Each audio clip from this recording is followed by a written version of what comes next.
For decades, the media played up a rivalry between Michael Jackson and Prince.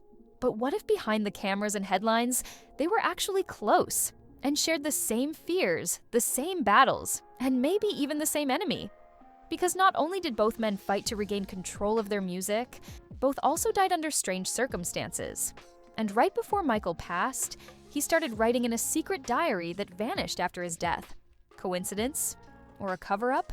Michael died in 2009, just 50 years old, from an overdose of propofol and benzodiazepines administered by his personal doctor, Conrad Murray. But what's often overlooked is that just weeks before, he was documenting everything in a private journal. In this diary, he talked about wanting to be immortalized, not just as a musician, but as a movie icon. He dreamed of Broadway plays about his life and aimed to become a billionaire actor-director.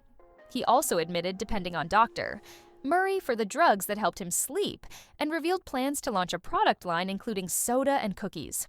But the most chilling part? Evil people everywhere. They want to destroy me and take over my publishing company. The system wants to destroy me for my catalog. I'm not selling it. And that wasn't just paranoia. Michael had been publicly calling out the music industry for years. The record companies really do conspire against their artists. They steal, they cheat, they do whatever they can, especially the black artists. Sony, Tommy Mottola, he is a mean. He's a very devilish. Michael's sister, LaToya, believed there was a bigger plan behind his death, and that Conrad Murray was just the fall guy. This was definitely something that was premeditated. They planned to take my brother out, and my brother knew it. He explained it's because of my catalog, and they want to take it away from me. Now here's where it gets interesting. Prince was fighting the same battle. When Prince demanded ownership of his masters from Warner Brothers, they refused. That's when he started appearing in public with the word slave on his face, and famously changed his name to a symbol. As long as you're signed to a contract, you're going to take a minority share. But stop. Look at yourselves. There's nothing minor about you. Prince told Paper Mag, I wanted to buy my masters back. They said, no way, so I'm going to re-record them. You can either give your money to WB or to NPG. You choose. Both were artists trying to reclaim what was theirs, and reports say they even spoke to each other about it. But what about their rivalry? Yes, there were real tensions. In 1985, Prince turned down MJ's offer to appear on We Are the World. In 1987, he also refused to co-star in the Bad video, which ended up going to Wesley Snipes. Prince later said, "You know that Wesley Snipes character? That would have been me." The first line of that song is, "Your butt is mine." Now I said, who gonna sing that to who? 'Cause you sure ain't singing it to me, and I sure ain't saying it to you.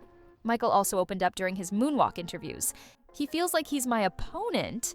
I hope he changes because he's the type that might unalive himself or something. He was so rude, one of the rudest people I've ever met. Very mean and nasty to my family.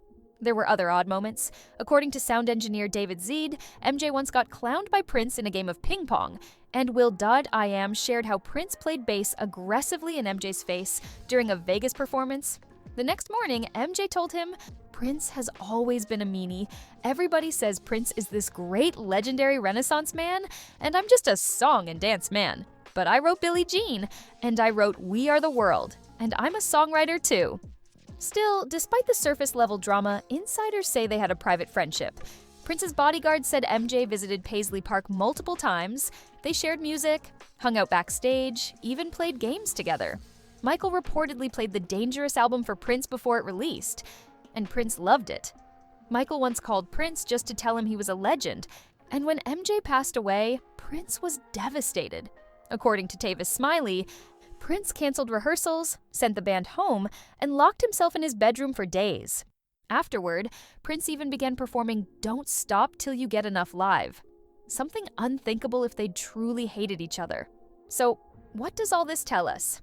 Two icons, two visionaries, both deeply aware that powerful people were trying to control them, or worse, both trying to protect their catalogs, both dying suddenly, one right before a comeback tour, the other reportedly in perfect health.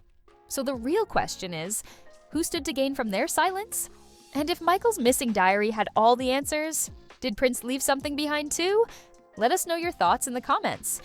Who do you believe is responsible? And what really happened to Michael Jackson and Prince? Let us know your thoughts in the comments. What do you believe happened to Michael and Prince? And who do you think really wanted them gone?